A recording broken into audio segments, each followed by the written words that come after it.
Okay, you talk about big fish tails, all right? We've got a big fish tail right here. Joining us on the phone now is Andy Belobraydic. He's from Missouri, and the reason we've got Andy on is because just recently he was out fishing with the boys, and he brought home a 140-pound, 9-ounce spoonbill fish, which is by like 100 pounds the biggest fish ever caught in a lake in Missouri. 140-pound spoonbill. And we have, and he probably doesn't. And here's a picture of it. We have a 70-inch photo on our TV screen. There's Andy. Of the fish. I'm surprised he was able to lift that. That is, I hope that's got to be a heavy fish. I hope that's the fish's blood, not Andy's. Andy, you with us? Yes, sir, I am. Andy, how hard was it to hold that thing up for that picture? You know what picture I'm talking about. Oh, I know exactly what picture you're talking about. It wasn't just me. If you look hard, there's another guy on the backside there. His name's Scott DeClue. He was helping me hold up the fish. I physically couldn't have it in me hold up the fish after the fight. So, Andy, when you first felt something pulling on your line there, what did you think it was? Realistically, I thought I snagged up on the bottom with my hook for a second. And, well, my pole started thumping a couple good times, started peeling dragging the boat around the lake. So, after start pulling the boat, we really knew we had something on there. How long did it take you to land him? It took us, after I hooked, it took me about 30 minutes to actually get up to the top of the water and into the boat. When you say us, how many of them were you? There was 3 of us in the boat, myself and Dan and Dwayne Dirks of Richwoods, Missouri. They're some good buddies of mine. They helped me get in the boat. Well, and I appreciate that you mentioned them both by name so that they can get some publicity out of this too, Andy. That's good. They should. I couldn't have got in the boat without them. Well, so what are you doing when you mount the fish? Are you going to like split it into 3 parts and each guy gets to take over? Who says he's going to mount it? He might eat it. He's not going to eat that. I am going to eat the fish.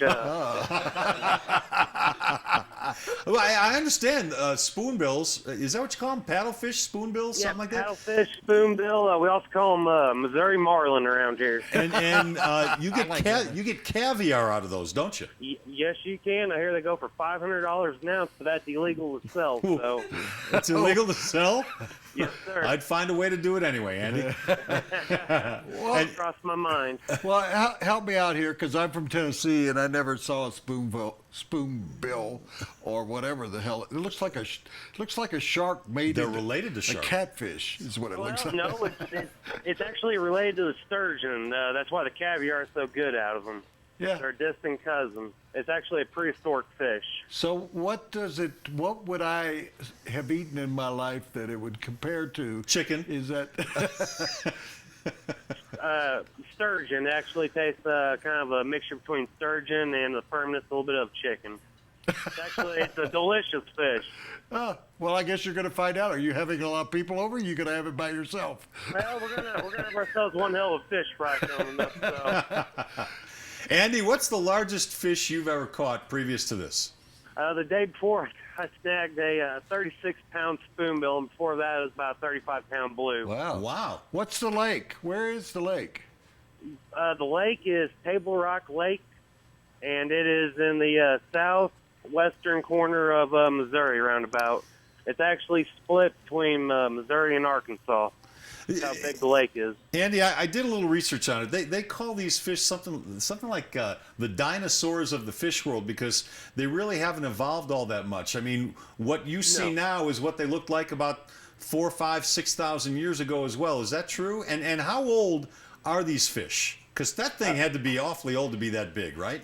Well, it really couldn't have been that old. They built Table Rock Lake back in the 70s, and that's when they started a stocking program. That's what I was going to ask. I'm giving the head and the spoon to Missouri Conservation, and they're actually going to age it. So apparently in their eardrum there that they're able to age it kind of like a tree, count the rings. So. Well, enough about the fish. I want to talk about Andy. How old are you, Andy? I'm 33 years old, sir. And what do you do for a living when you're? Because if you're out fishing, well, now he sells caviar.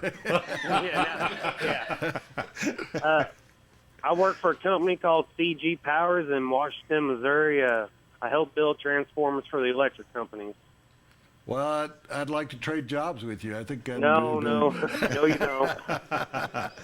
Well, How often do you get out? You said the day Well, before and the day before that. You must not be working every day of your life if you're building Well- transformers, if you're out fishing as much as you are.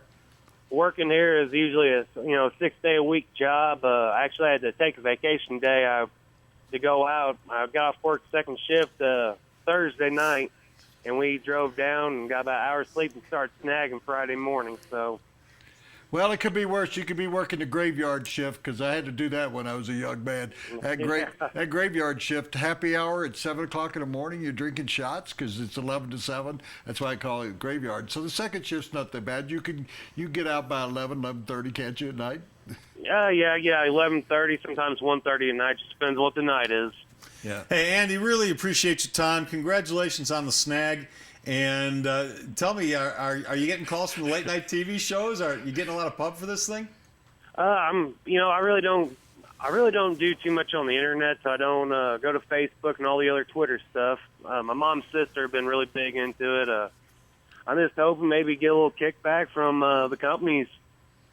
Maybe buy the fish or have me help advertise a little bit for them, if you know what I mean. All right, well, We'll try to. And Yeah. I think you ought to start selling those shirts. That's a great looking shirt you have in the picture. Oh, I know, wasn't it? One of my lucky hunting shirts, and it brought me plenty of luck that day. So, Yeah. well, Andy, congratulations, and don't overeat, okay? And when you get one bigger, call us and let us know. I will. I will. Andy I Belobraydic, appreciate sure. Oh, Andy thank you. Belobraydic of Missouri caught himself Rosewood. one I think big it's fish. Rosewood, Missouri.